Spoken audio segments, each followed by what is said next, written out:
To replace a water pump on a Hiace, start off by removing the 3 belts, and then this bracket needs to come off that holds the idler pulley.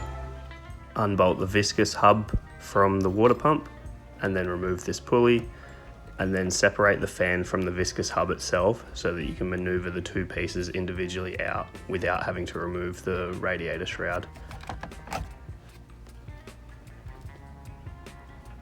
Next up, the aircon compressor needs to be moved. You can probably just unbolt the bracket itself. I've unbolted the compressor from the bracket and then taken the bracket off. Now there's 4 bolts here that hold the compressor to the bracket, and then these 4 bolts here hold the bracket onto the motor. You need to remove this to be able to access one of the bolts for the water pump.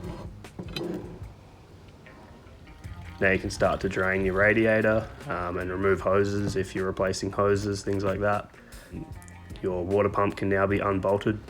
Alrighty, so we've finally got this water pump out, and it's not absolutely stuffed. Like, there's not sloppy side to side movement or anything like that, but just as you spin it, it does firm up in a couple places, sort of comes and goes. So definitely made the right choice in pulling this off and replacing it before it failed. With the water pump surface cleaned up, ready for this new water pump.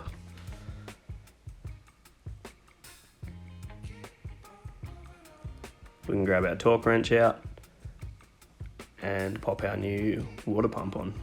These are the torque specs that I found and the ones that I used. They did seem correct, but feel free to do your own research to double check these torque specs.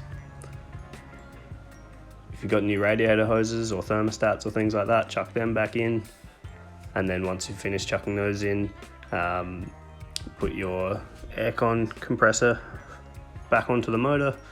The longer bolts come from the front, the shorter bolts come from the side of the motor. Put your your fan and your viscous hub back in, and then put them together, and then that can be bolted back onto the water pump. Pop this tensioner bracket back on, and then once that bracket's back together, we can put our 3 fan belts back on. And then we're all done.